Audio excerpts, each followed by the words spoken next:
most famous death in history is the death of Jesus of Nazareth.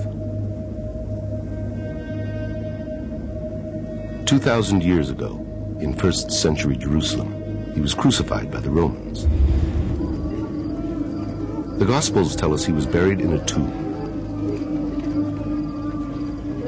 And 2 days later, Mary Magdalene, one of his closest disciples, found the tomb empty.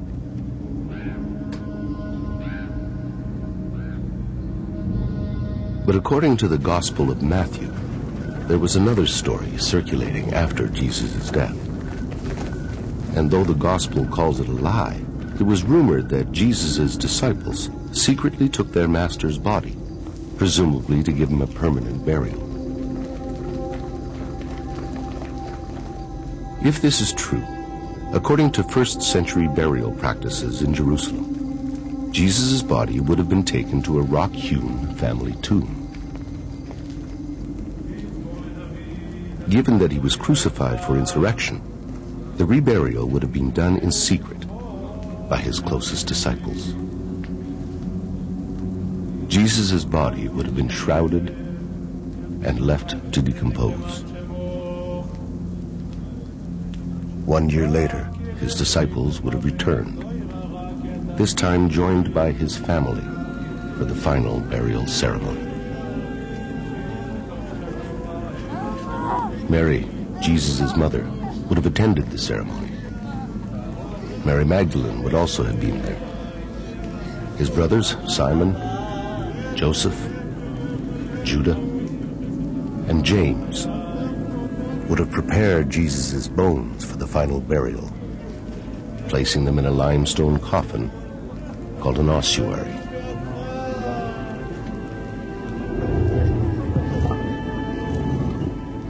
Jesus' name would have been inscribed on the side.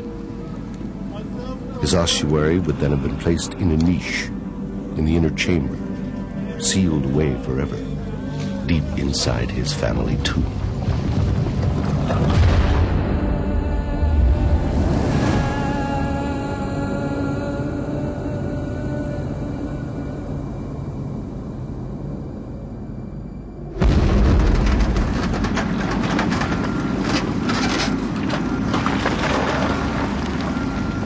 זה היה יום שישי לקראת צהריים, ממש מול החלון של הבית.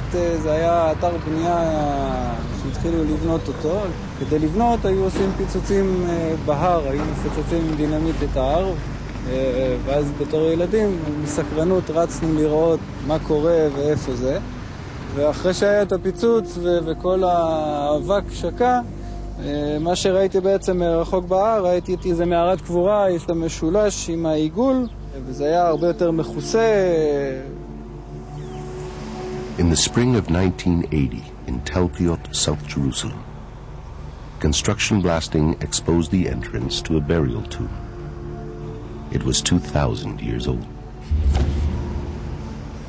הבן שלי מגיע, הוא הגיע בריצה הביתה. אמא, הבונים רוצים להרוס מערת גבורה שמצאו. אז התחלתי להתקשר לכל מיני ארכיאולוגים שחיפשתי דרך הטלפון, וזה כמעט לא היה אף אחד. המשטרה כדי לעצור את הפיצוצים. העובדים הלכו הביתה, כי גם זה היה אחד. On the Sunday morning, under pressure from contractors, a team of archaeologists was called in to excavate. They had only 3 days before the tomb was to be sealed and cemented over. I could see this large slope with tractors and bulldozers and trucks trundling in different directions, and right in the center of this slope was this gaping hole, which turned out to be the entrance to the Tel Piot tomb. Above the entrance was a unique facade, a carefully crafted chevron and circle that mystified the archaeologists. There's no doubt about it that those symbols which are on the facades of the Tel Piot tomb meant something. It's unlikely that the person or the family that came to carve out the tomb just carved these things at random. They had to symbolize something. What they symbolize, I don't know. But it's quite rare to find that kind of ornamentation on a simple tomb. Shimon Gibson, a young surveyor at the time, was one of the first inside. It was his job to record the layout. It was great. It was very exciting. Me entering into the tomb, which has been cut into rock. It has a central chamber. It has arcosolia benches in the walls for the laying out of bodies. It has these loculi extending in different directions. It was incredibly important to get as much archaeological detail as possible onto plans. Gibson's detailed plan recorded every inch of the tomb's interior. Extending out from a large inner chamber were 6 deep cavities called loculi, or kohim in Hebrew. And inside these kohim, the archaeologists found 10 small limestone coffins, also called ossuaries. The ossuaries were quickly transferred to Jerusalem's Rockefeller Museum under the direction of the Israel Department of Antiquities.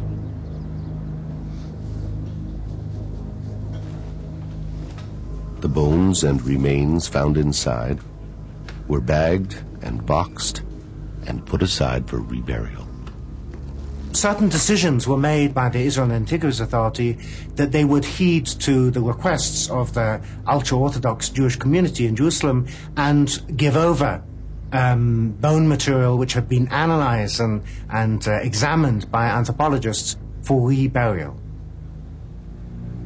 And then they began the process of cataloging the ancient bone boxes.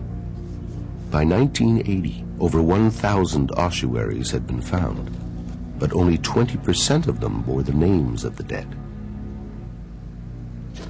Here it was discovered that 6 out of the 10 ossuaries had inscriptions.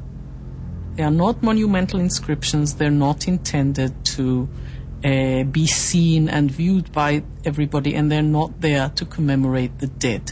They are there so that when family members come in and start shifting the boxes around so they can put a new one in, they know which one is which and which belongs to who. The archaeological record shows that the custom of using ossuaries for burial in Jerusalem only lasted for about 100 years, ending around 70 of the Common Era when Jerusalem was destroyed by the Romans. And so the discovery of inscriptions on stone coffins like these provide archaeologists with a catalog of names specific to the time of Jesus. And on one of the ossuaries discovered in the Talpiot tomb, written in Aramaic, was an astonishing name: Yeshua bar Yosef.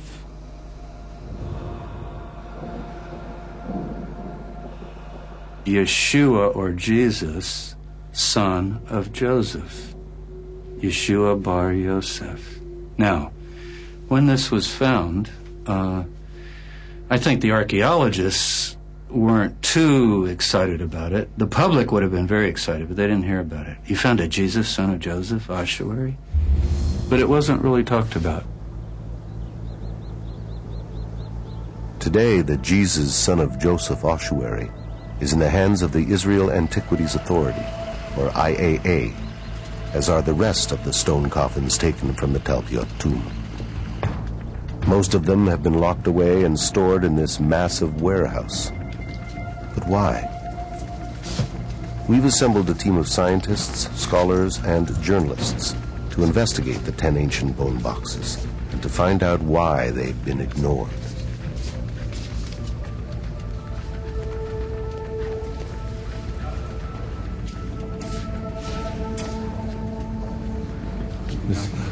This is it. Felix? Yeah. This one is 543. This is it. This is it. Jesus, son of Joseph. Today, it takes an expert in ancient writing like world-renowned Harvard professor Frank Moore Cross to examine the inscription. Because even though it is one of the plainest ever found on an ossuary, its letters are so informal that it's very difficult to read. This being quite informal, and this particular one quite messy. Academics describe it as a graffiti, so cursory it's almost as if it was meant to be read only by intimate family. There's an X here before the name. And then the name Yeshua, then the father's name is perfectly clear, Yehoseph, the son of Joseph. I have no real doubt that this is to be read Yeshua, and then Yeshua bar Yehoseph, that is Jesus, son of Joseph. Jesus, son of Joseph. Professor Cross's examination of the photograph has now shown us exactly what to look for on the actual coffin. Yud Vav Shin Ein. Yud, Shin, Vav, Ayin, Jesus. Bet, Resh, son of. Yud, He, Vav, Samech, Pei, Joseph. Jesus, son of Joseph. It's quite amazing, right? Amazing is not the word for it. Can this stone coffin be linked to Jesus of Nazareth?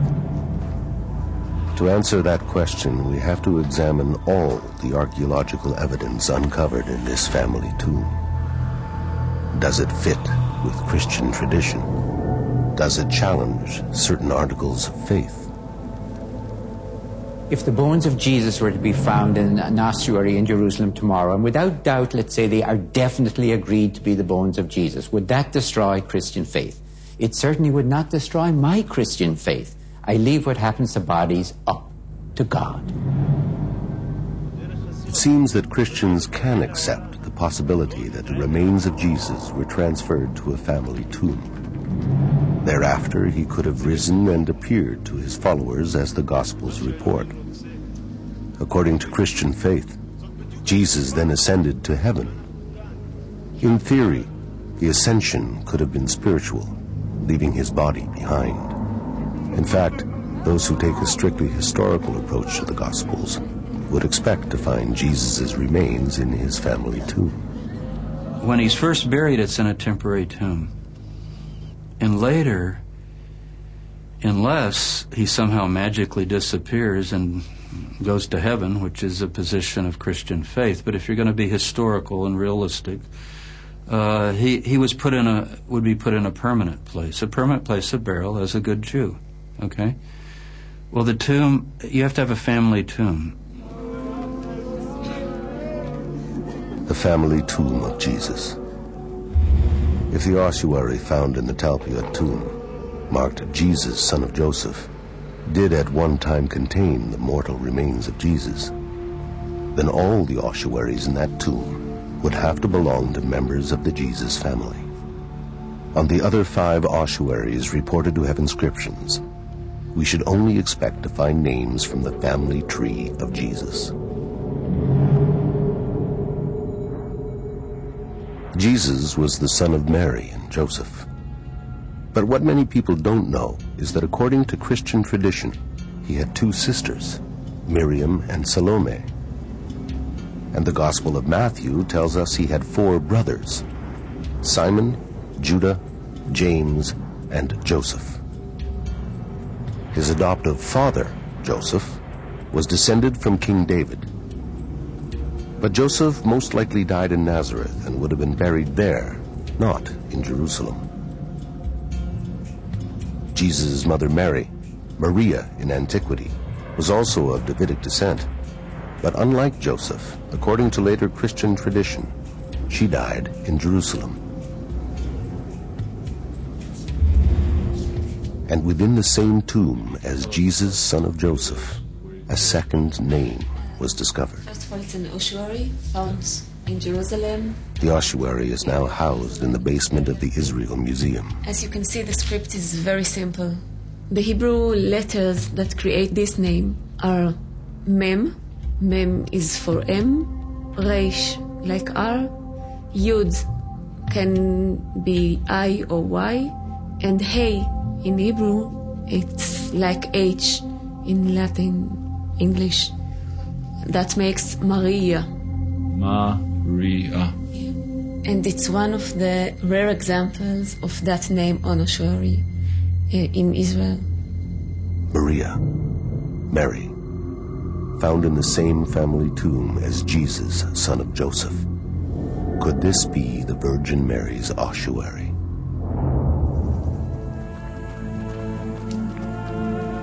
Throughout history, from the first Greek writings of Mark, the earliest gospel, the Virgin Mary's name has come down to us in only one form, Maria.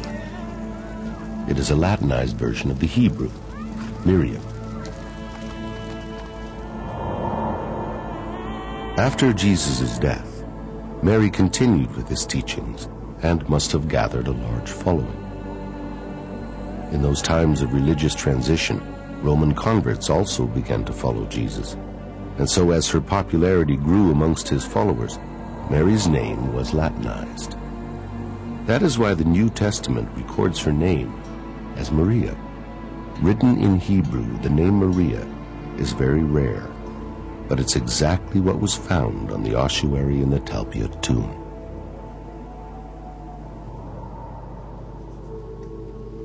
If in 1980, archaeologists had considered, even for a moment, that they had discovered the ossuary of the Virgin Mary, what other family members might they have expected to find next to her? Look, Matthew. Look here. M-T Yud Hey. So Matya. Matya, which is a short form, a nickname, if you wish, of Matitya or Matityahu, which is where we in English got the name Matthew. Matthew. The name, at first, doesn't seem to fit with the Jesus family. The New Testament is made up of the writings of 4 Gospels, attributed to Matthew, Mark, Luke, and John. Matthew, the evangelist, was a disciple of Jesus, but scholars don't believe he was a blood member of his family. However, there is reason to believe that there were many Matthews within the Jesus family. I'll tell you something very interesting. There are 2 genealogies of Jesus. Everybody reads the formal genealogy of Joseph, his adoptive father. It's basically all the kings of Israel and on down. Well-known, great historic names. But the other genealogy is embedded in Luke. People don't notice it much. It's Luke chapter 3. You got to turn a few pages. It's Mary's genealogy, the mother. And in her genealogy, guess what? You have 5, 6, 7, 8 Matthews. Matthias. It's a Maccabean, Hashmonean name. It's a fierce name of a sort of a kingly family. It's a priestly name. You remember, Mary is related to Elizabeth, the mother of John the Baptist, who's a priest. So she's got some priestly connections there, as well as Judah, which is the tribe of the Davidic Messiah. So I don't think it's odd that we would have a Matthew in this tomb at all. In fact, it's sort of one more congruence and fitting together.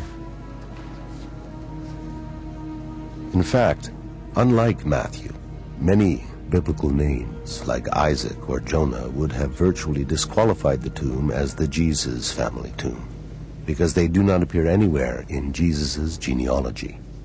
There isn't a single name that doesn't fit the gospel story. Each name in the same tomb connects. Every single one of these names is gospel related. There isn't like any name like Daniel or something else. It just doesn't fit.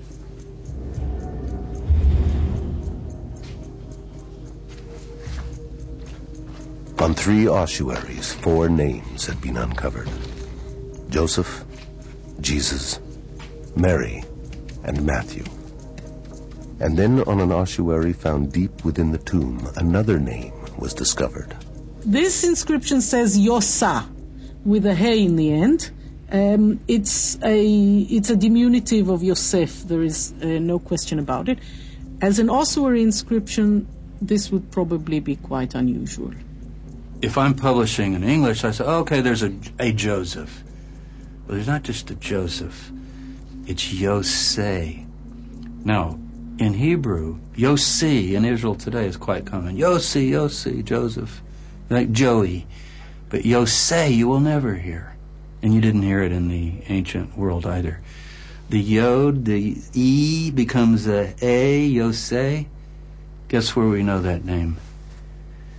In the Gospel of Mark, Jesus has a brother. People don't all know that Jesus had brothers. Most scholars, the Roman Catholic Church says they were cousins, and other people they were stepbrothers.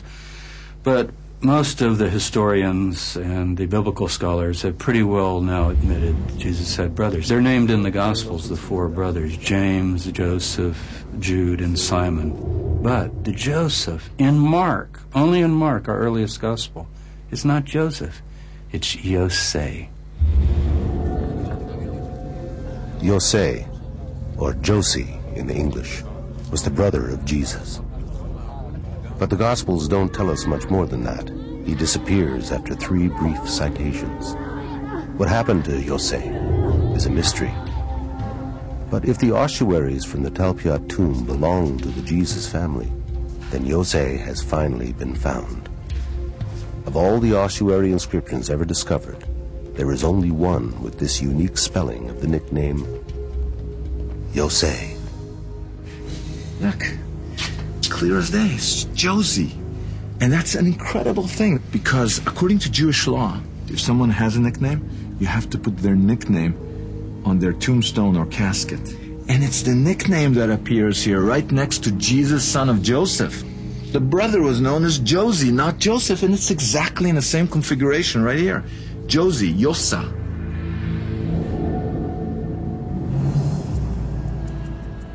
In 1980, archaeologists were cataloging ossuary names in lists of hundreds.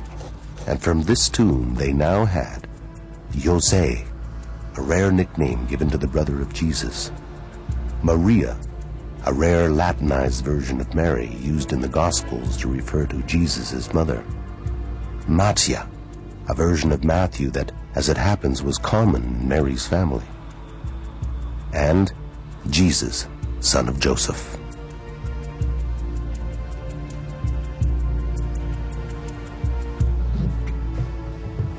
All found together in a family tomb, all cleaned and cataloged, all bone material reburied, together, here in an especially consecrated grave outside Jerusalem.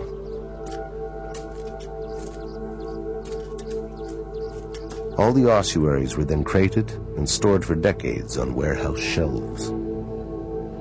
Why didn't anyone take notice of these names? You got to remember that the 1970s and the early 1980s was the boom period for the excavation of tombs in and around Jerusalem. So there was suddenly enormous quantities of ossuaries being brought back to the Rockefeller Museum, the headquarters of the Israel Department of Antiquities. And these inscriptions were deemed to be common. These are the most common names among Jews in the 1st century Common Era. These are exceedingly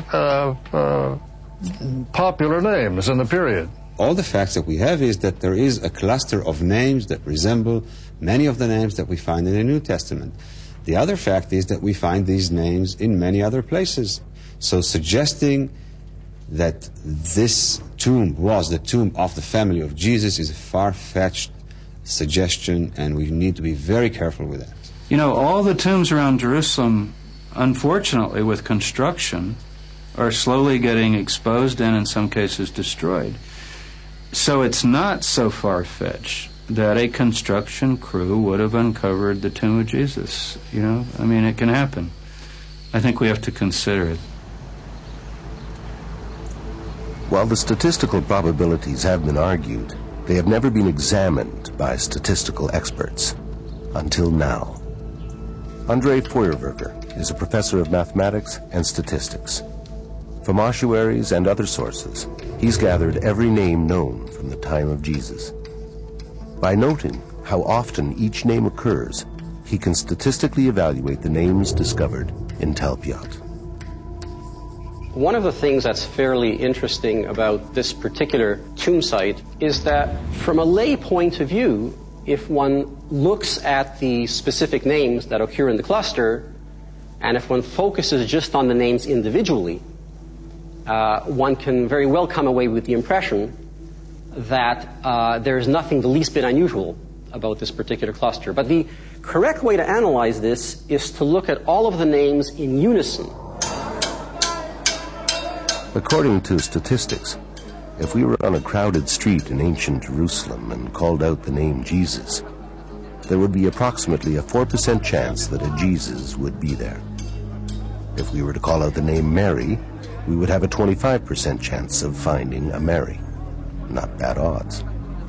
But what Feuerberger explains is that if we were to call out for Jesus, Mary, Joseph, Matthew, and Jose all at the same time, the chances of all those individuals being on the same street together are quite low. From a statistical point of view, we don't actually look at the incidences of the individual names where we say that each one of them is a very common name. We look at the way in which the factors combine with each other. So, sure, a father by the name of Joseph is not a rare name. A son by the name of Yeshua is not a rare name. But when you combine those two together, it's rarer. So it really is a possibility that this particular tomb site is in fact the one of the New Testament family. It is a possibility that I think needs to be taken seriously. Taking the possibility seriously means that we must try to uncover more evidence.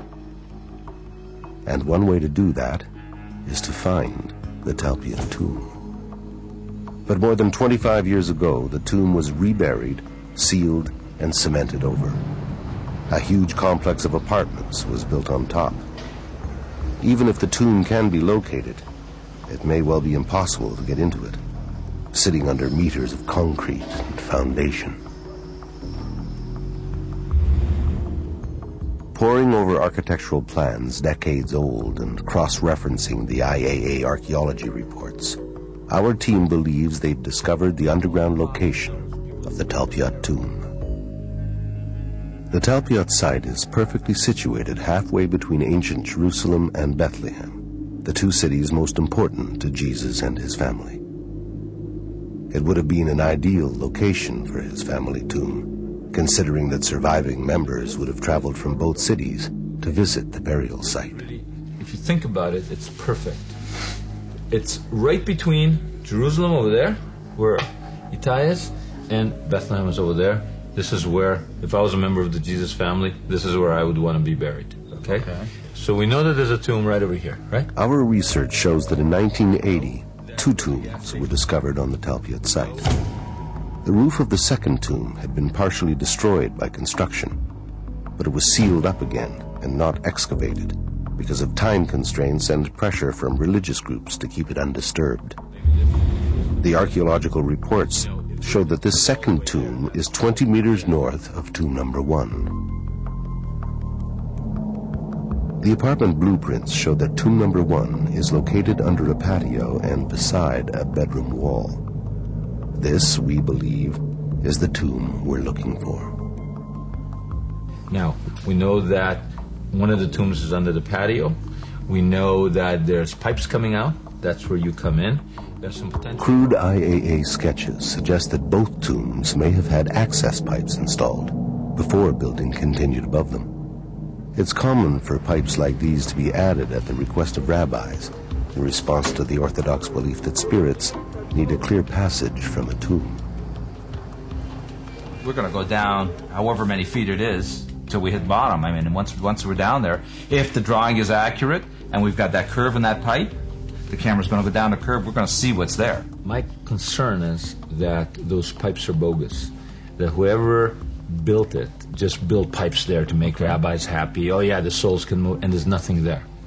Ideally, you stick your camera down that thing. Yes. Confirm that there is a tomb, that there's a space in between the tomb and the bedroom, if you will. I don't know how deep it goes. We cut a hole in the bedroom wall. Boom, we're in.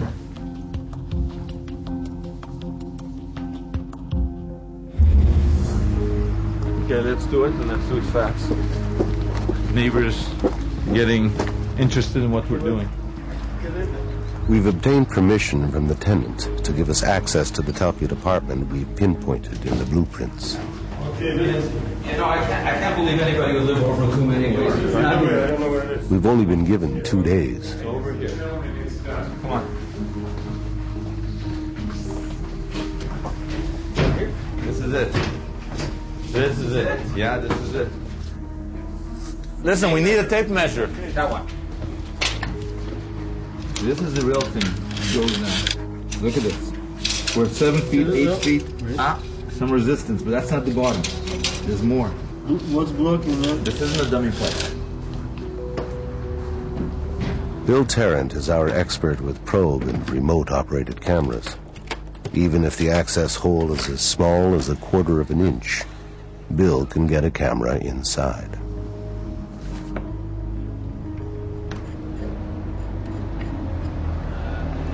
Okay, what do you got? This is the video probe. Very light, and you see your face in it. Look at how clear that is. See, the camera's in the tip, the light's in the tip. Yeah. We're gonna see wherever this camera's pointed. That's what we're gonna see. What can it do? It's articulating. It'll move in all directions. Yeah. That'll be able to keep us in the center of the pipe so that we can actually look and see what we're doing. Okay? Very good. So I'm going to center it, and I'm going to insert it into the pipe. Okay. Okay. Tape is rolling. Let me take a look, so watch it with you. I'll move the camera as we go down. Try to keep it in the center. See how we're going down? It's still pretty clean. We're moving down. We're down about 10 feet. No debris. What's that color change? Changing color because it looks like they use different color pipes when they put this thing in. How long is your camera? 25 feet. Oh, I see something. Not good. Not good. See that there? What is it? It looks like some sticks. I see plastic and I see some It's not good. wooden pieces, some debris or something. It's not good. You know what? This is a pretty serious blockage you got here. Sure? Oh, this is not good. No. I think people are reluctant to think that you could come upon the Jesus family tomb. And yet, there's Caiaphas, the priest who had Jesus crucified. His tomb was found by a bulldozer south of Jerusalem a few years ago.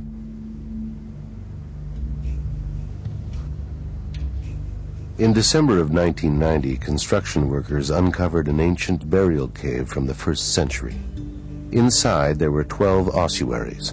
2 of them bore the name Caiaphas. This one, the most ornate ossuary, has the inscription, Joseph, son of Caiaphas, carved into it twice. Joseph, son of Caiaphas, was the high priest of the temple, who, according to the Gospels, prosecuted Jesus.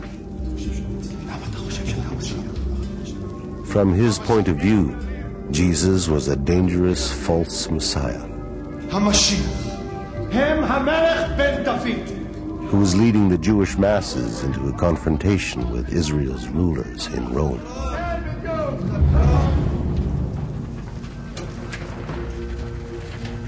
The Caiaphas ossuary was found. So it's not as though no famous, you say, well, it couldn't be anybody. No matter what we find, couldn't be anybody important. Why not? It seems to me there's a double standard. You said that Caiaphas is, in all probability, the high priest who prosecuted Jesus according to the Gospels. Whereas this entire cluster is dismissed, well, these are just common Jewish names. I mean, how are you so convinced that this is the Caiaphas? You find more ossuaries in that same tomb, less fancy, with the name Caiaphas, not Joseph, son of Caiaphas, but with the name Caiaphas on it. So it's definitely the tomb, as all tombs were, of a clan. This is the tomb of the Caiaphas clan.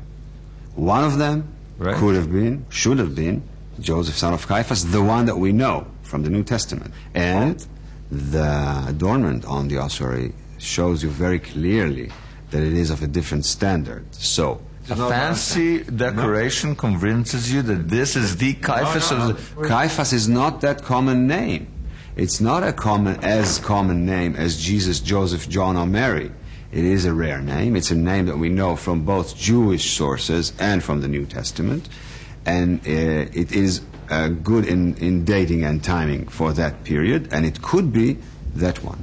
The fact is that we have never found anywhere else an ossuary with the name Joseph, son of Caiaphas, anywhere else. On the other hand, you have a whole bunch of unique things. Yosa, which you find in this tomb, and that specific variation of the name you only find in the Gospel of Mark as a brother of Jesus. Only in this tomb. No other. As rare as Caiaphas. In fact, rarer, because in the Caiaphas family tomb you found several Caiaphases. Yosa appears once, period, out of all the thousands of ossuaries that have been found. Yet nobody says, in all probability, that's probably the brother of Jesus of Nazareth. Nobody does that. The fact that the probabilities in Caiaphas are very high does not say in all certainty that this is the one. There was no inscription inside saying, I have crucified Jesus. We don't know for 100%. We never know for 100% in archaeology. But the experts do seem 100% comfortable connecting some ossuaries directly to famous names in the Gospels, as long as they steer clear of the Jesus family. At the fifth station on the Via Dolorosa, the path Jesus walked carrying his cross, we find a dedication to Simon of Cyrene.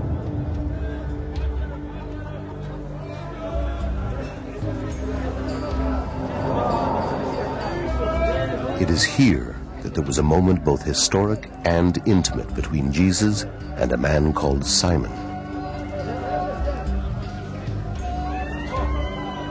According to the Gospels, Jesus stumbled en route to the crucifixion, and Simon, who was visiting Jerusalem from Cyrene, helped him carry his burden.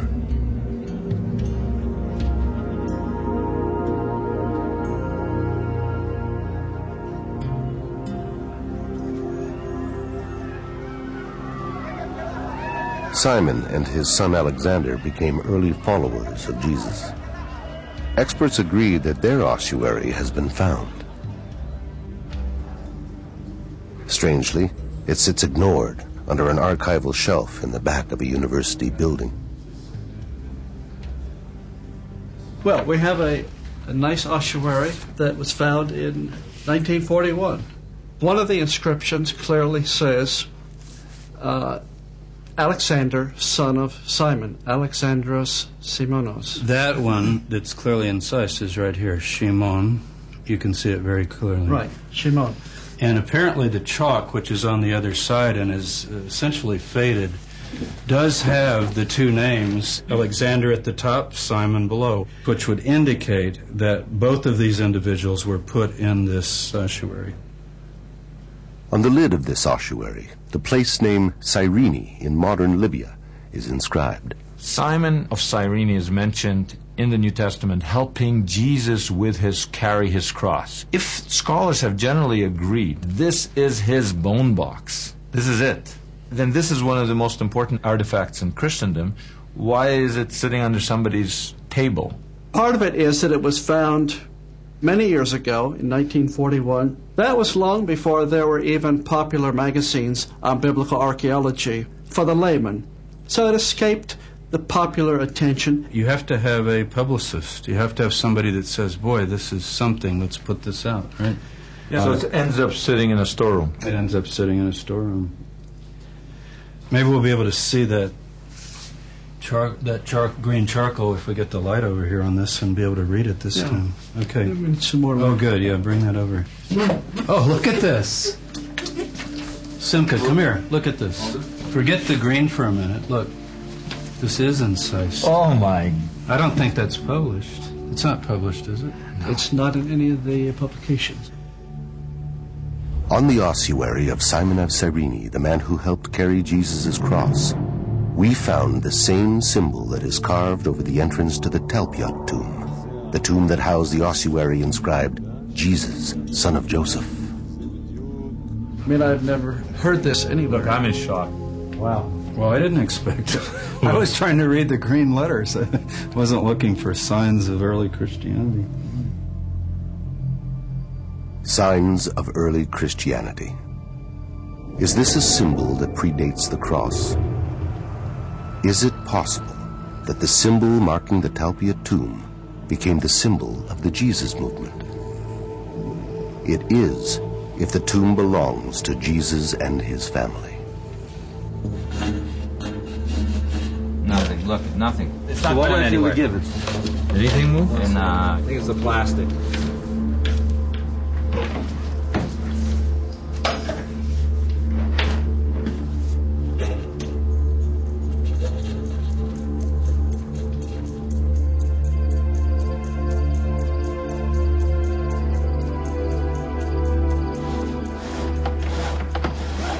Simcha, I'll tell you, it's a very serious blockage.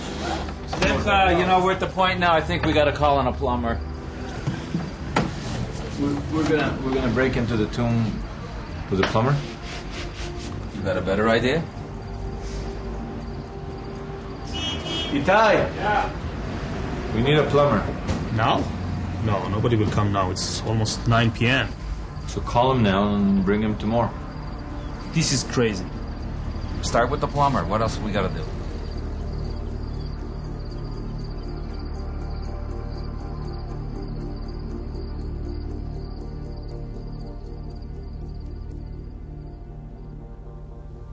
Over 25 years ago, archaeologists discovered 4 ossuaries linked directly to Jesus and his family.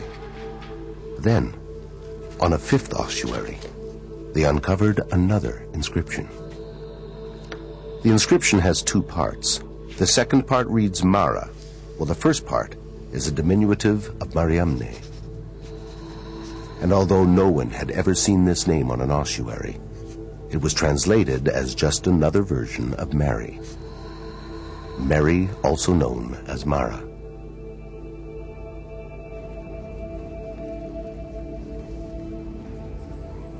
But would it make sense to find in the Jesus family tomb 2 ossuaries with the name Mary? First, Maria, the name used in the Gospels to refer to the Virgin Mother.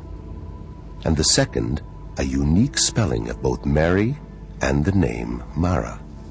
It might make sense if the second Mary, this Mariamne, was Mary Magdalene.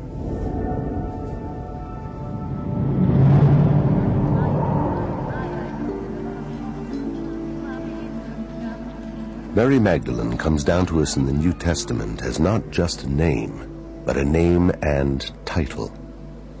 According to scholars, she is Mary from Magdala, Mary Magdalene. Magdala was an important trade center close to the Sea of Galilee. The people from Magdala would have spoken Greek as well as Aramaic. Christian traditions suggest that Mary Magdalene and her brother Philip were preachers to the Greek-speaking Jews. And it's quite likely that Mary Magdalene's family and followers would have written her name in Greek. The Mariamne ossuary is the only one found in the Talpiot tomb with a Greek inscription. Let's say in this very tomb of Talpiot, the second Mary was clearly identifiable as Mary Magdalene, let's say. Right. What would be your reaction then inside this cluster? It would be fascinating and certainly draw much more attention and raise many more questions, but it isn't. We don't have Mary of Magdala in that tomb. If one of the ossuaries had said Mary Magdalene, I would say wow, and I would be a lot more impressed. If it will be written Maria coming from Migdal or Maria Magdalena, I would say very interesting. If the Mariamne inscription could be connected to Mary Magdalene, it would be more than interesting. It would be statistically compelling, because we could create a combined probability equation for the Talpiot cluster that includes Mariamne. What happens when you do that is that the individual probability factors, even though they're not terribly small in any one particular case, when you multiply them all together, it actually starts to build up a picture that the overall thing that you've seen is actually a very rare event. Because Feuerberger takes a conservative approach, he eliminates Mattia altogether, since he is not a known member of Jesus' immediate family. Feuerberger also divides the probability outcome by 4, so as to compensate for any unintended biases in the historical data. And he further divides the number by 1,000, representing all first-century Jerusalem tombs. By the end, his model concludes that there is only one chance in 600 that the Talpiot tomb is not the Jesus family tomb, if Mariamne can be linked to Mary Magdalene. But can she? One of the most famous tales associated with Mary Magdalene is in the Gospel of John, where Jesus stops the stoning of a woman punished for adultery.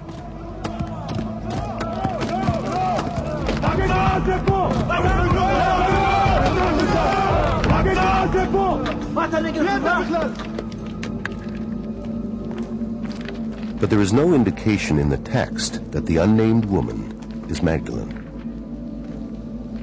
It's a later Christian tradition that has linked the adulteress to Magdalene, just as it has linked her to the tale in Luke of another unnamed woman specifically labeled a sinner who anoints the feet of Jesus.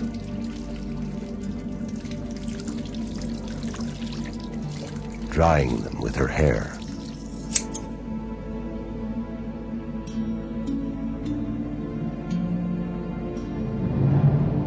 Today, scholars believe that Mary Magdalene and the two unnamed women in Luke and John are all different women. The tradition of linking Mary Magdalene to these so-called sinners can be traced back to a turnaround in the church of later centuries, when women were excluded from being consecrated as religious leaders.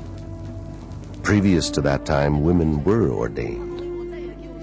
And in many early Christian writings, Mary Magdalene is highly respected as a missionary. I think that Mary Magdalene was an extremely important person in the Jesus movement. So important that I think, this is my opinion, I know I'm not representing anybody else in this, but I think that she actually is the real founder of Christianity. Mary of Magdala was a major apostle on a par with Peter at the time of Jesus. But later, after the New Testament, we say she's a prostitute. So the opposition to Mary of Magdala inside the New Testament and after the New Testament is the surest proof for me that she was very, very important. The strong leadership displayed by Magdalene would have been regarded as suspect by an evolving, male-dominated church. So from the 2nd century, when church fathers began suppressing dozens of early Christian writings, the church rejected two texts that held Mary Magdalene in highest regard: the Gospel of Mary Magdalene and a text describing her brother's ministry, the Acts of Philip. For centuries, only fragments of these texts remained, and some sections had been considered lost forever. But in 1974, in an ancient monastery on Mount Athos in Greece, a Harvard University professor, Francois Beauvon, uncovered a 700-year-old manuscript. It was the most complete copy ever found of the 4th century text, the Acts of Philip. In it, Beauvon claims to have discovered an early description of Mary Magdalene, unmarked by later Christian tradition. In the Acts of Philip, she is completely, there is no mention of her previous life. She is seen positively as a Christian missionary. So she is completely at the same level as male missionaries. She preaches, she teaches, she baptizes. She carries even the title apostle. If in the early Christian movement Mary Magdalene was an apostle, then the unique alias Mara on Mariamne's ossuary could be pointing to something extraordinary. In Aramaic, Mara means master. Mara, the master. Even today, if you go to the Armenian quarter, the archbishop or one of the priests would be like Mar Samuel or Mar whatever, Lord, Master. You can still hear it. So it's a sign of respect for a rabbi, for a teacher, related to the Mara, the Lord, the Master. It is clear in the Acts of Philip that Mary Magdalene is respected as a preacher, baptizer, and apostle, strong and faithful, and close to Jesus. It would make sense then for her followers to refer to her as Mara, Master. But what about the spelling of the first name in the inscription, the unique Mariamne, never found before or since on any other ossuary? In the Acts of Philip, Mary Magdalene's name is spelled M-A-R-I-A-M-N-E,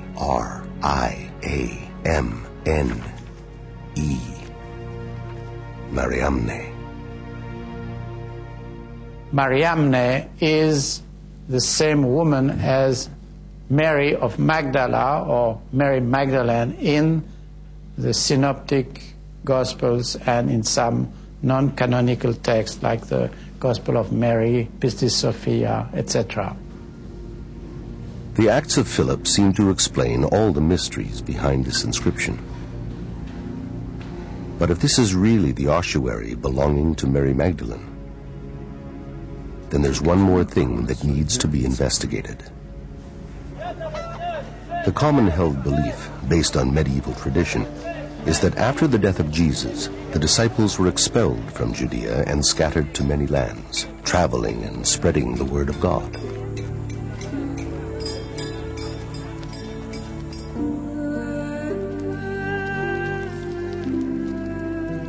After some time, Mary Magdalene ended up in France, where she spent the last of her days. Following this later Christian tradition, it would be impossible to discover Mary Magdalene's coffin in Tel Piot, Jerusalem. However, in the Acts of Philip, written in the 4th century, the oldest known account of Mary Magdalene's travels, she does not die in France. According to the Acts of Philip, at the end of the story, Mariamne is supposed to go home to Israel, to the Jordan Valley, and the author has an allusion that where she would die and be buried. The Acts of Philip clearly tell us that Mary Magdalene, Jesus' most trusted apostle, dies here in Jerusalem.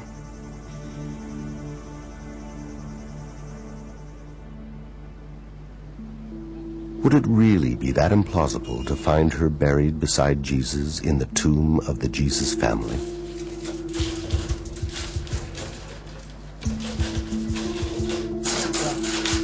The statistical probabilities are compelling. The cluster of names in the Tel Piot tomb, extraordinary. The connections to the Gospels, too strong to dismiss. Armed with this new knowledge, our team may now be able to uncover new clues inside the Tel Piot tomb, if we can just get inside. Let's hook up our stuff and see what he did. Okay, so let's see what we got now that we've got the plumber cleared it all out for us. This is it. I still dread the idea that maybe the blockage was the bottom of it. About 14 feet. Here's the blockage. We're at the point now where the and it's not the bottom, which is good. No, we're still going No, it's now. not the bottom. That's good. This is deep. This It is really deep. deep. It's 20 feet. You're already 20 feet down? You know, we're That's coming great. down. Look. That's the bottom, I think. What is that? Can you see the bottom, Felix? Either we hit another blockage or we're at the bottom. I'll move the camera. What happened to? I thought it's supposed to curve. I'm going to switch the camera. Let me pan around, see if we can find something. Can you? We don't see anything. I'm panning left. I saw. Wait, Yeah. There it is. There's an opening. There's an opening. Absolutely. There it is. We're there.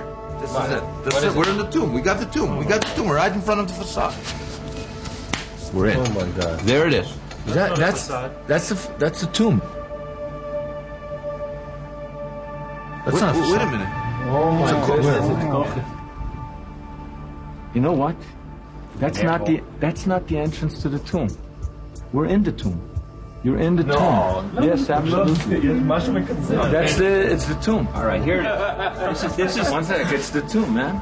We got the tomb. We found our tomb. But where's the gable, Itai? You know the gable, the Yeshkishut Me'ala. What? I think that's it, isn't it? Is that an ossuary? Wait, that's ossuaries. Those are ossuaries. Yes. Yes. Oh my goodness. There's good news and there's bad news here. There's an ossuary there.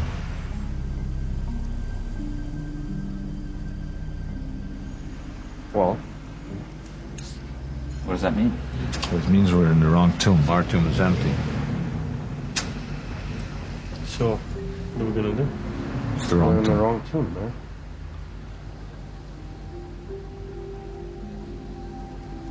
You know what? What? This may be the second tomb. You're right.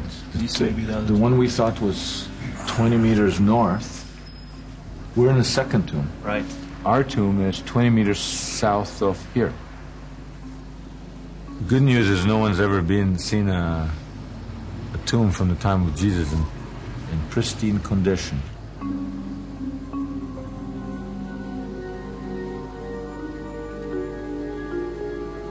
Although we found ourselves in the wrong tomb, perhaps these finely crafted ossuaries, so close to the Talpiot tomb, are somehow connected to Jesus or his followers. Hey? So what's next? We gotta find the tomb. The Holy Family tomb. You gotta be looking 20 meters south. It's going to be on the other side of this building. It's this way. Where are you going? Where the heck are you going? South, that's the parking lot. Shouldn't be a big deal. South is south. 20 meters takes us in the gardens. 20 meters is not much. We're okay. In 1980, the IAA catalogued 4 of the 10 ossuaries from the Talpiot tomb as bearing no names. But these ossuaries were far from plain. Several displayed ornamental rosettes on their sides. And on the rear panel of the ossuary catalogued 80-506, they found a large cross mark. Okay, look at this. Look at it, Felix. Some kind of mark. It looks like a cross to me. It looks like a cross. But this cross mark was immediately dismissed as a mason's mark. It is theorized that mason marks were scratched onto ossuaries by the coffin carvers as signatures, or marks indicating how lids should be aligned to boxes.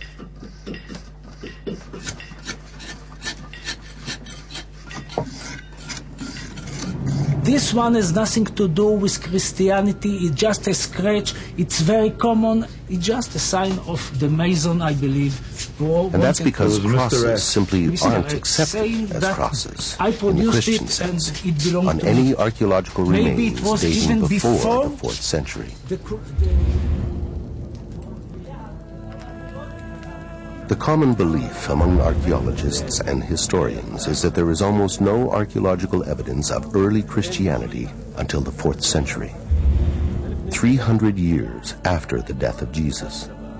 This is when the Roman Emperor Constantine the Great legalized Christianity, essentially allowing an underground movement acceptance into general civil society. Its popularity exploded across the empire, and Constantine became known as the first Christian emperor. But it's hard to believe that an early Christian movement, strong enough to last 300 years of persecution and then sweep the Roman Empire, would have left no archaeological evidence of its existence before its legalization. You know what? I noticed out of the corner of my eye Yeah. a cross inside a circle. What is that? That's great. I love that question because this is not a cross. This is 4 centuries before the cross was established as a Christian symbol. This is a rosette, the most common design on ossuaries of the 1st century. Other ossuaries have also crosses on them, but they are masons' marks to fit the placement of the lid to the box itself. To prove the point that the cross was used as a Christian symbol in 1st century, you need much more evidence than one poorly executed rosette. Today, the cross is immediately associated with crucifixion. but that is a reference that would have been horrific during the years directly following Jesus' death. For anyone in the first century to wear a cross around their neck would like someone today wearing a little electric chair. It was disgusting. It was a symbol of torture. And it was only when crucifixion was stopped that the human imagination was able to move from the reality to the symbol. But perhaps people did use crosses as religious symbols at the time of Jesus. Crosses that had nothing to do with crucifixion. In the Bible, Ezekiel, there's a place where God says, go through the city and put, like we would say, an X or a cross on the forehead of all the righteous people. Before this is a cross, people are doing X's or crosses, but they're not thinking of Jesus, the cross, at all. What they're thinking of is, it's the end, the idea of finalizing, right? Stamped, sealed, delivered. And it took on an apocalyptic meaning then. The last letter means that you're sealed up, that you're finished, that you're okay, that you're waiting maybe for the resurrection. You know, let's mark the people that are prepared with the X or the Tav. The Tav, the last letter in the Hebrew alphabet, or Tau in Aramaic. In the book of Revelation, Jesus declares, I am the Alpha and Omega, the first and the last, the beginning and the end. Alpha and Omega are the first and the last letters in the Greek alphabet. Jesus would have declared, I am the Aleph and the Tau, as he spoke in Aramaic. And in his time, the symbol Tau was drawn as a cross. On the ossuary marked Jesus, son of Joseph, directly before the name Jesus, is a deliberate inscription of a Tau. That cross is absolutely part of the original inscription. It's the same depth and style of the inscription, plus the mineral vaporization, clearly going deep into all the letters. If this symbol, this Tau, was a mark of righteousness at the time of Jesus, it may very well have been adopted by his earliest followers. Centuries later, it would evolve into the Christian cross. It's a terrible thing when a culture is wiped out. And yet, you know, there's a sense in which that's happened to Jesus and his followers. And that sounds very shocking. Somebody says, what? Jesus and his followers? They became Christianity. They're not wiped out. But that original movement, the way they originally were as Jews right here in this area, believing in their own version of the Jewish faith, but also following Jesus, that sort of disappeared. And I think it's disappeared for theological reasons, even though I think the material evidence is around, if we'll just open our eyes and see it. Could it be that there was a movement made up of Jews who saw Jesus as their Messiah, not their God? And because this movement largely disappeared from history, we are blind to the archaeological evidence they've left behind. If there is evidence for this movement of Judeo-Christians, the logical place to look for it is here. According to tradition, this is the view Jesus had when he walked up the Mount of Olives and gazed upon the Jewish Holy Temple. Where the Muslim gold dome of the Rock now stands was once the Holy of Holies. There the Ark of the Covenant was housed.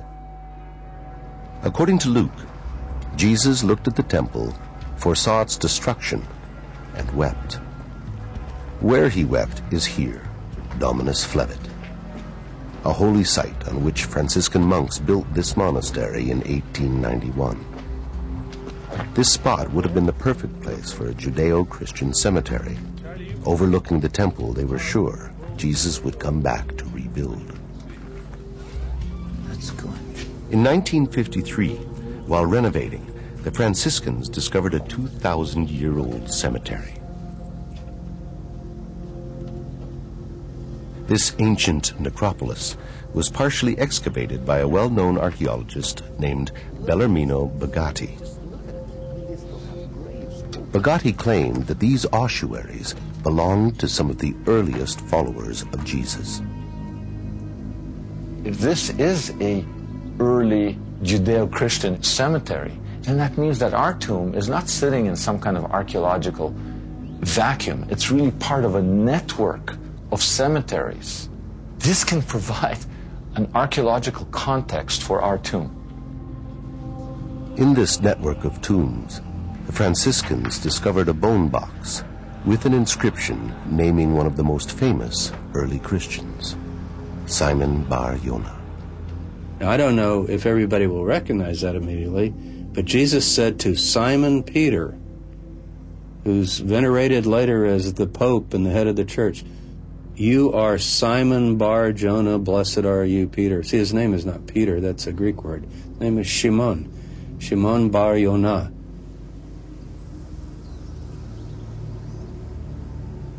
Today, only a piece of the ossuary remains. The Franciscans have stored it in a small museum beside their church. It bears an indisputable inscription, the only one ever found spelling the name Simon Bar Yonah. Simon was one of the 12 original apostles of Jesus. According to the Gospels, Jesus renamed him Peter. In Aramaic, Kepha, which means rock. He's considered a saint by many Christians and the first pope by the Roman Catholic Church. According to tradition, Simon Peter was crucified and buried in Rome. So how could his coffin be here in Jerusalem? The fact is, there has never been any credible archaeological evidence found in Rome underneath the Vatican that points to Simon Bar Yonah. And here sits an ossuary discovered at Dominus Flevit, bearing his name. So if this is a Judeo-Christian necropolis, it is part of a network of cemeteries and tombs that belong to the early followers of Jesus, including Jesus' family.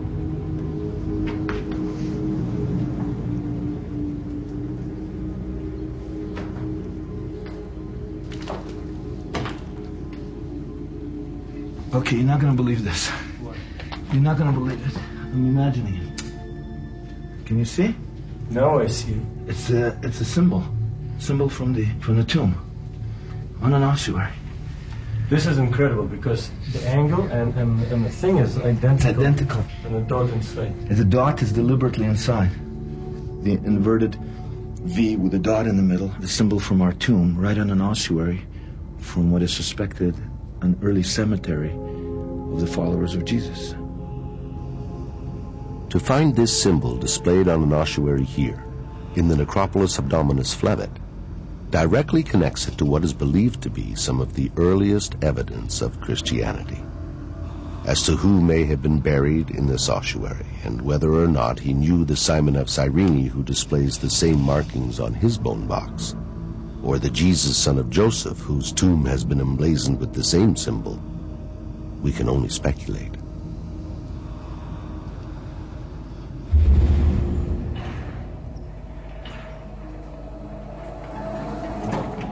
But when it comes to forensics, modern science doesn't allow for much speculation. By studying ancient DNA in bone fragments and human residue left behind in ossuaries, scientists can now determine familial relationships between the various people in the Talpiot tomb. Stephen Phan is the director of the Center for the Study of Early Christianity, and he's assisting Stephen Cox, a forensic archaeologist from New York State. They have discovered valuable material inside the ossuaries inscribed Mariamne and Jesus, son of Joseph. Inside this ossuary, we've got some material that's adhering to the surface of the stone in a very interesting circular pattern. It's worthy of picking out and taking a look at it and see what its composition is. The pattern and or material could give us a big clue as to who, what, when, and where. It seems outlandish that these samples might contain the DNA of Jesus and Mary Magdalene. But if there's enough material, these tests may shed a new light on Jesus and his family. This is sample 80-500. The samples have been numbered and sent to this DNA lab in Thunder Bay, Canada, one of only 5 labs in the world that specializes in ancient DNA.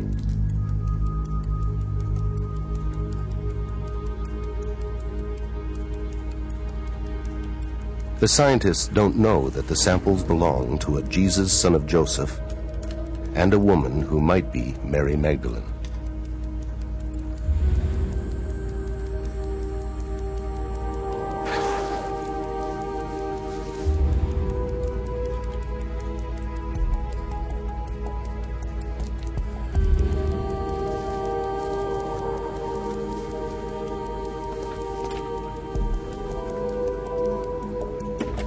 If these bone samples truly do belong to Mary Magdalene and Jesus of Nazareth, we would expect the tests to show that they are not genetically related. We would expect to find DNA representing 2 individuals with no familial ties. And that would be an extremely rare discovery in a family tomb. Unless the individuals were husband and wife.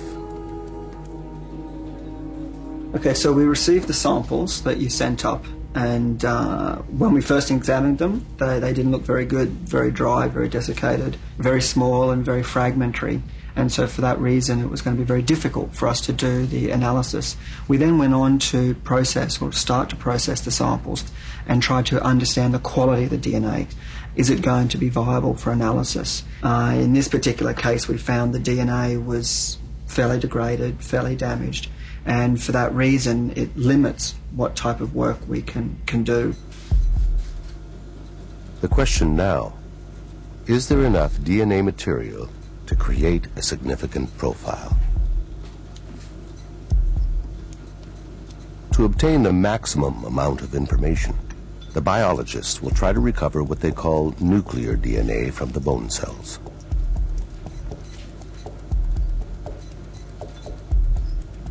The extraction analysis showed that nuclear DNA was very difficult to recover. We have then focused on the mitochondrial DNA. The mitochondrial DNA, being inherited from mother to child and maternally inherited, means that we can only identify those types of relationships.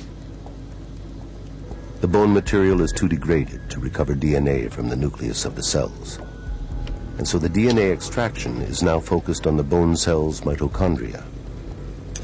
Mitochondrial DNA can only tell us whether or not Jesus, son of Joseph, had the same mother as Mariamne, whether or not they were brother and sister.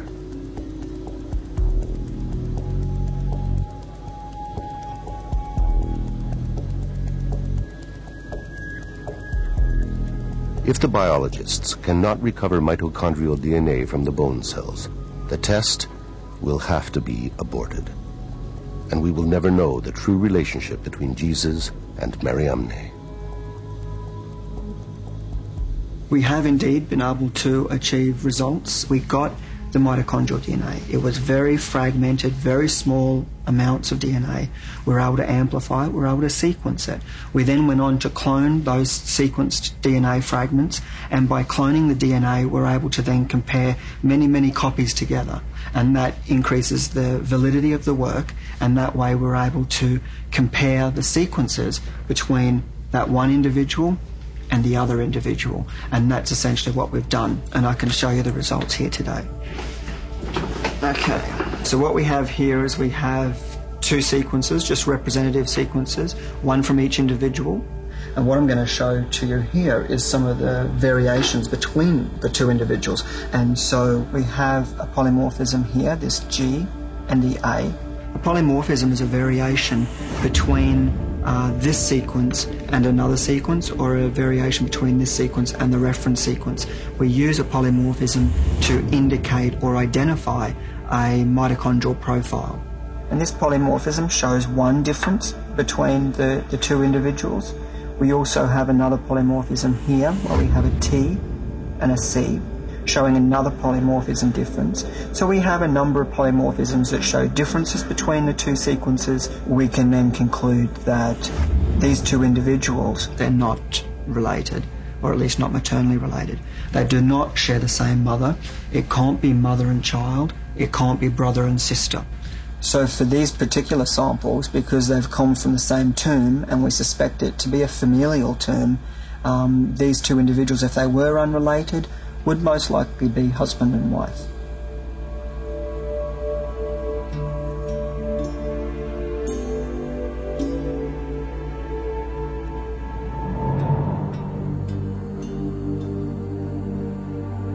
For centuries, people have speculated on Mary Magdalene's relationship to Jesus. Mary Magdalene appears with more frequency than other women in the canonical Gospels, always a close follower of Jesus. Her presence at the crucifixion and Jesus' tomb is consistent with the role of a grieving wife and widow. And so perhaps Jesus and Mary Magdalene were married, as the DNA results from the Talpiot ossuaries suggest.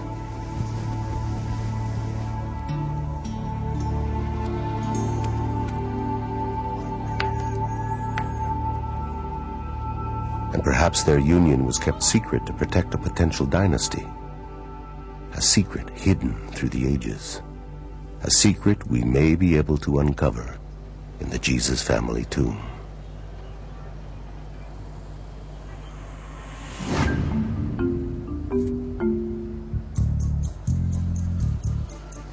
We've finally been able to contact one of the original builders of the Talpiot apartments. Ephraim remembers the tomb, but is a little hazy on its exact location. It's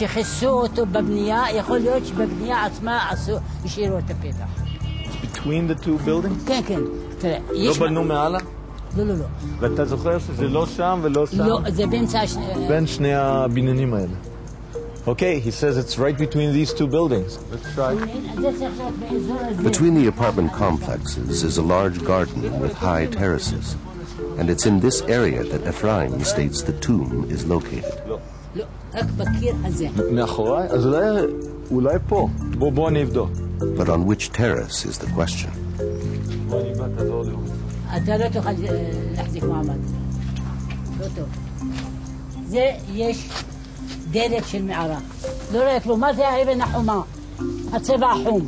The neighbors begin to take an interest in the search and point out an inconspicuous cement slab on the lower terrace.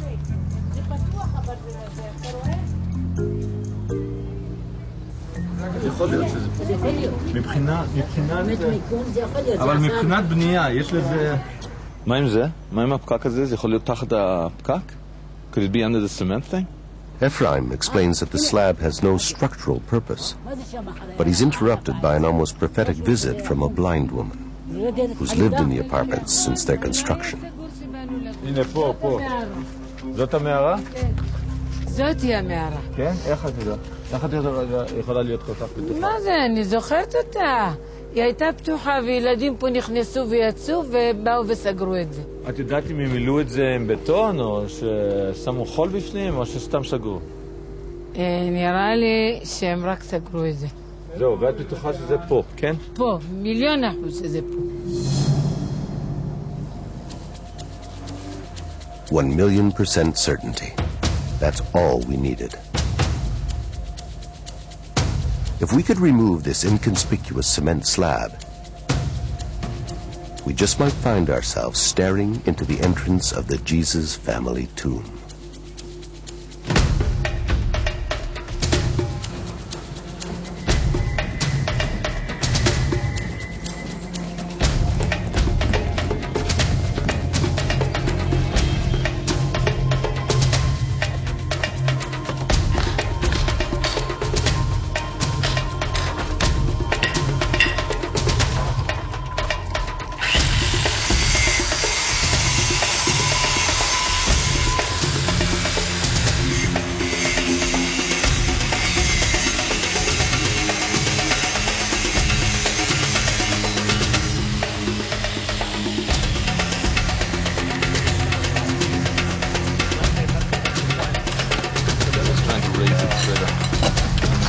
Okay, now how do we do this? I need everybody to help, right? Felix, you realize we're rolling the big stone.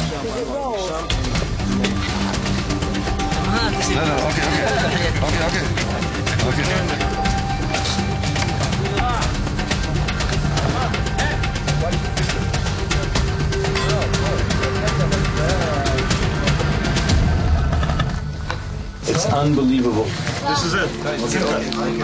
It's the real thing. I mean, I'm pinching myself. I can't believe it. Okay, come on. Take a picture and compare, man. What's your first step? It's The one okay. step. All right, here. Sure. I can't see anything. As long as I can see the damn scorpion. One step at Scorpions in this area. no, just spiders. No, it's scorpions. Okay. No, this is definitely it. Look, there's the chevron. It's beautiful. It's just gorgeous. This is it. Look. Just like in the book. Just like in the picture. Look at it. Felix, we found it. We actually found it.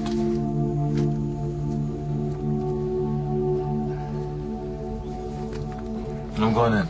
Okay, let's go.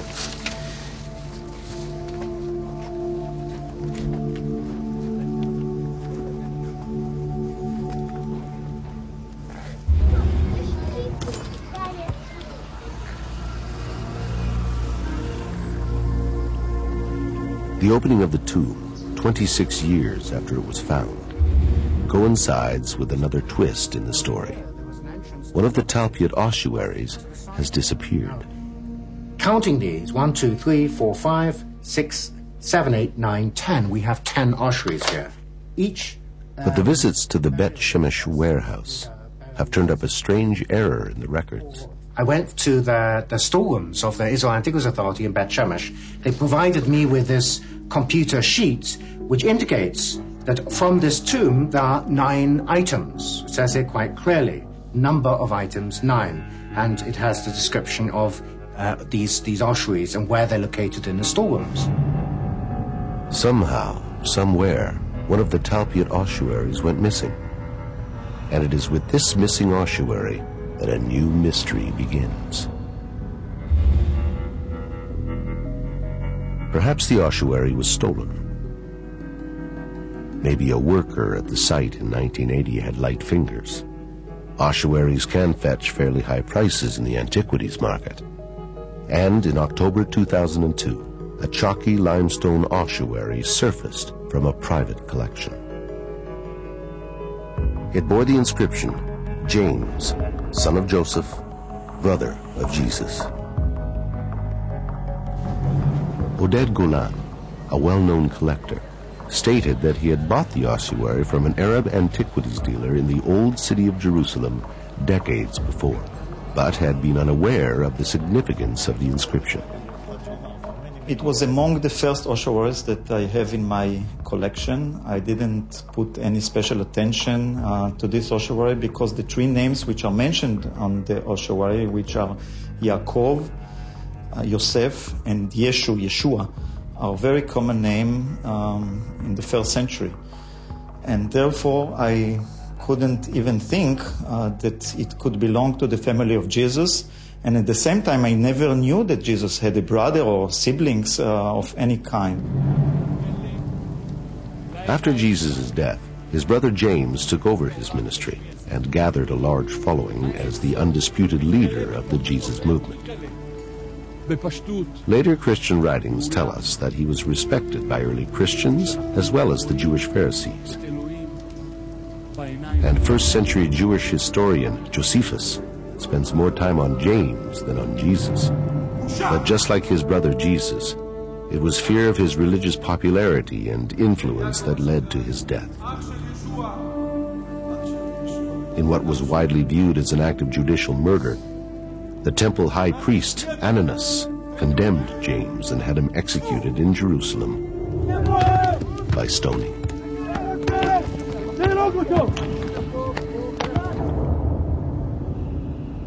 The numerous accounts of James's life show an early Christian of such importance that if it was at all possible, he would most certainly have been laid beside Jesus in death.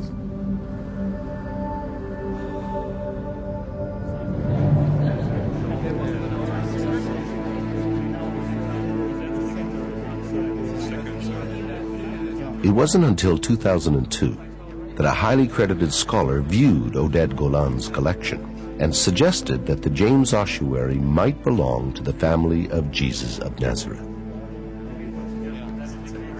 And so began what is now a famous controversy, a battle of scholars and science over the authenticity of the James ossuary. The James ossuary. Where did it come from? The collector who owned it, Oded Golan, well publicized, says he got it around 1980. Sometimes he said before or after, but hey, around 1980. Our tomb was discovered in 1980. There's a missing ossuary. The Israeli Antiquities can't find it. Now, maybe they'll find it in the back of a warehouse, but I checked the dimensions. I was just curious. The missing ossuary was cataloged. It's just gone. The dimensions of that ossuary are the same as the James ossuary. Now, a lot of people have concluded, experts, that the James ossuary is a forgery, but nobody says it's all a forgery. And the position now of the Israel Antiquities Authority is that it originally said James, son of Joseph. I would be fine with that. I mean, you think about it.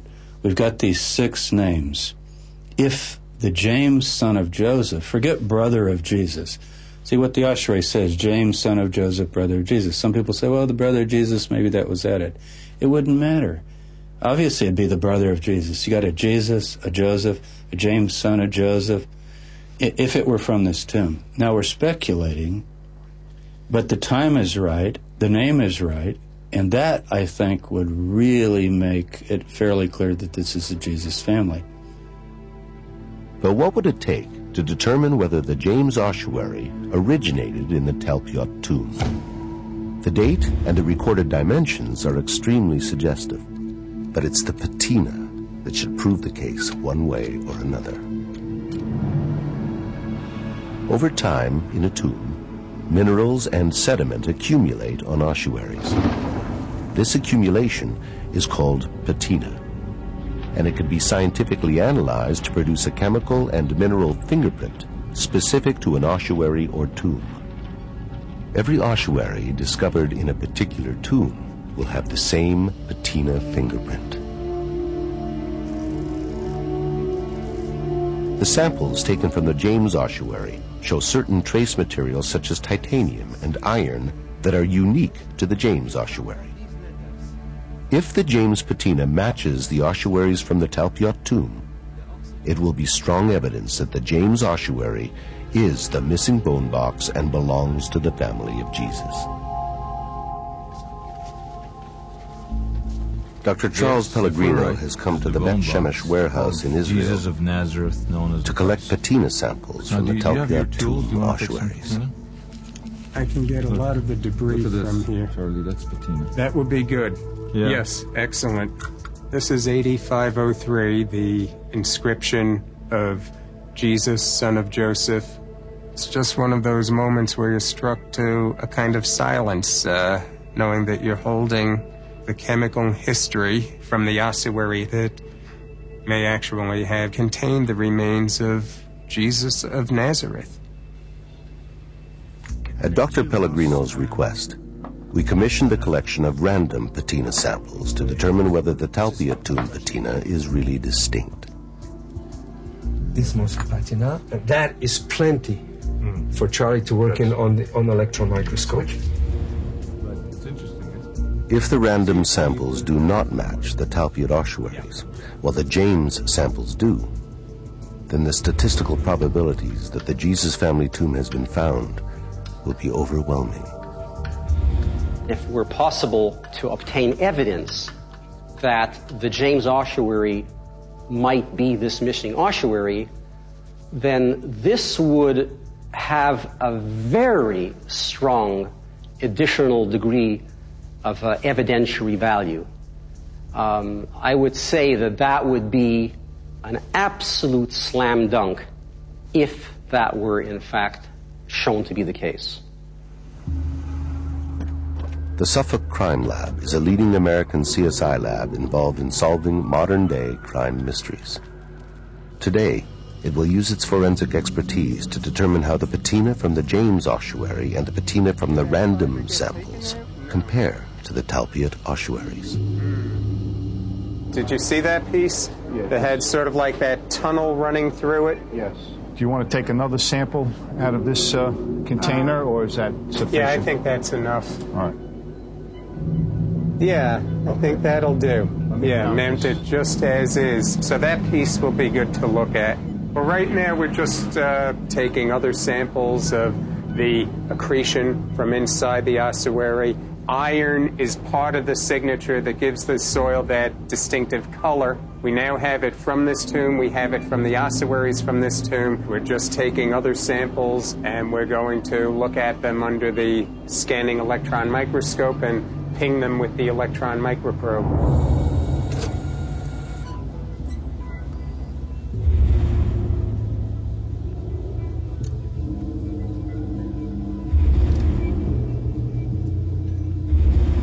What we're looking at here now is the spectrum of the patina sample that we just analyzed. This is predominantly a limestone material, correct, Charlie? Yeah, it's what's called the Jerusalem chalk. It's a very soft limestone. But what I find interesting is the small trace materials that we are locating here, as opposed to the general limestone properties that you would expect to find. We're noticing iron, titanium, potassium, phosphorus, magnesium. So far, the elemental composition that we analyzed with this particular section of patina is consistent with the trace materials that we found in the James ossuary. The signature is the same. It matches. The patina samples from the Talpiot tomb match with the James ossuary. But what about the random samples? As it turns out, none of them match Talpiot. The same chemical and mineral spikes as that of the Talpiot tomb are exhibited only by the James patina. This is key evidence indicating that the ossuary inscribed James, son of Joseph, brother of Jesus, is the missing ossuary from the Talpiot tomb. When the James ossuary is included in our statistical model, the probability factor changes from 600 to 1 in favor of the tomb to 30,000 to 1, strongly suggesting that this tomb belonged to the family of Jesus of Nazareth.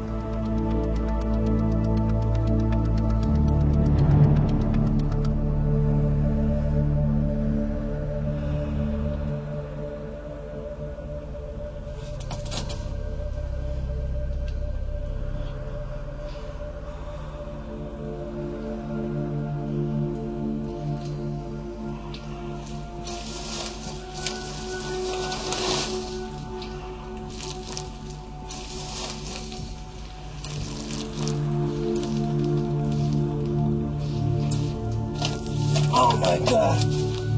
Oh my goodness. It's awesome, isn't it? Yeah.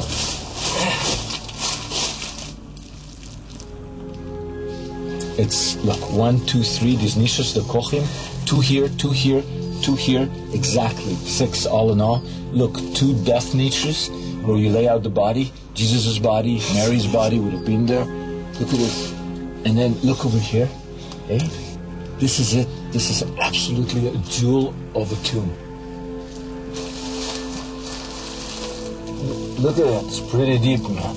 Yeah, those kochim are very deep. I didn't realize that. Look at that, Felix. What is that? There's an incision. There's an inscription here. This is Greek. That's an M? You see, that's an N. Greek N. Is it N or M? N. And what's this? We need an epigrapher in here. This is old. 2, 3, 4, 5, 6 letters. It's either Greek or Latin. It's certainly not Hebrew. Looking around, we noticed that we were sitting on mounds of decomposing pages of Scripture. What is that? Shine that down? Shine it down? Look at that, Felix. This is full of holy books. Disintegrating holy books. According to Jewish law, biblical books cannot be discarded. They have to be buried like humans. It seems that in the weeks following the removal of the ossuaries and before the tomb was resealed, a local rabbinical school filled the tomb with damaged holy texts. Among them we found a book that Jesus refers to as the key to his ministry. It's the book of Jonah. Jesus says in the Gospel, if you want to know, his apostles say, what are you up to, Master? And he says, you want to know what I'm up to? Read the book of Jonah. That's the code. And right here, I got the book of Jonah. The Gospels record that Jesus constantly spoke in parables and codes. Not surprising for a leader of what today would be labeled an anti-government movement, a man destined for crucifixion. And those who speak in codes often harbor great secrets.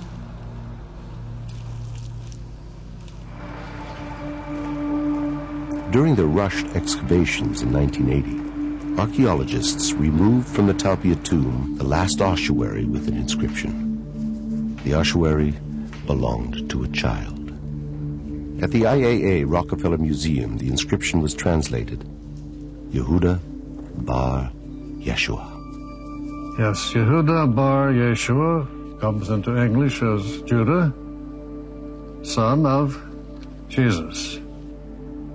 Judah, son of Jesus.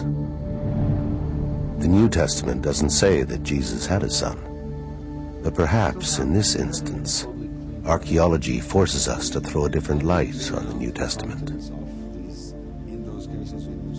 Could this bone box have once held the remains of the son of Jesus and Mary Magdalene?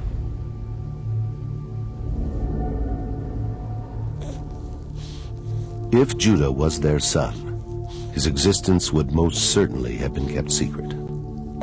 Since Jesus was perceived to be a pretender to the royal throne, Jesus' son would have been a target of arrest and crucifixion by Roman authorities.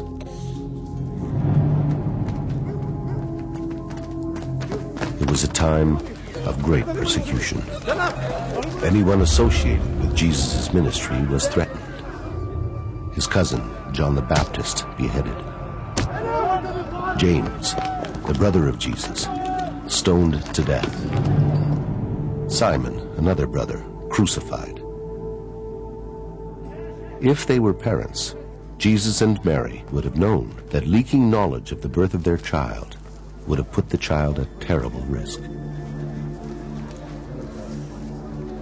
So perhaps the unnamed beloved disciple referred to in the book of John is actually the son of Jesus.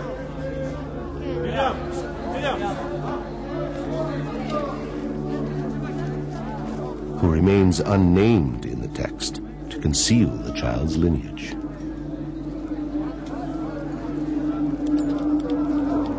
In John 19:26, Jesus asks the beloved disciple at the base of the cross to behold his mother. He then says to Mary, Eva, woman,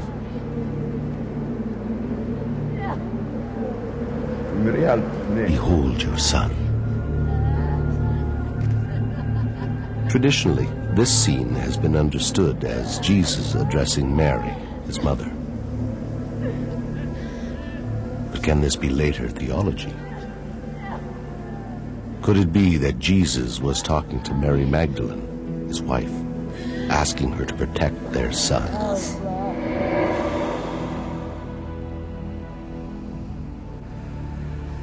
On the other hand, maybe the fact that there was a son in the Talpia tomb means that the Jesus found in this tomb is not Jesus of Nazareth. Accordingly, we would have to believe that living around the same time, in the same place, there was another Jesus, who also had a father named Joseph, and two close male relatives named James and Jose, and two women in his life, one called Maria and the other Mariamne.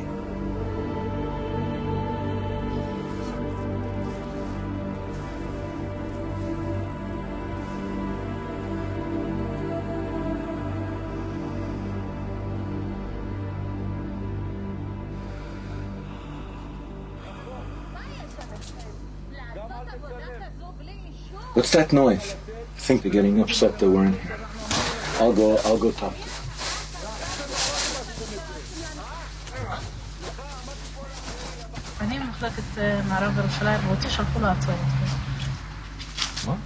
One of the tenants in the Talpiot apartments works for the Israel Antiquities Authority. And even though we have permission from the tenant board, she's called in the IAA. אבל אנשי הבניין לא יכולים לתת לכם את האישור, אנחנו צריכים לתת לכם את האישור. למה? לסגור את זה? לפתוח את זה.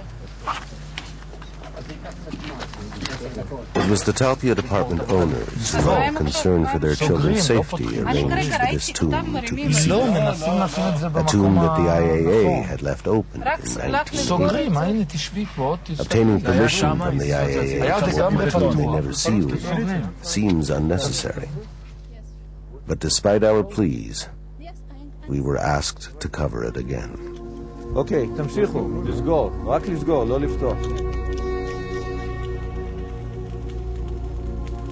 The tomb that arguably once held the remains of Mary, the mother of Jesus, Matthew from Mary's family line, Jose and James, the brothers of Jesus, Mary Magdalene, her husband Jesus, and Judah their son, is sealed up again.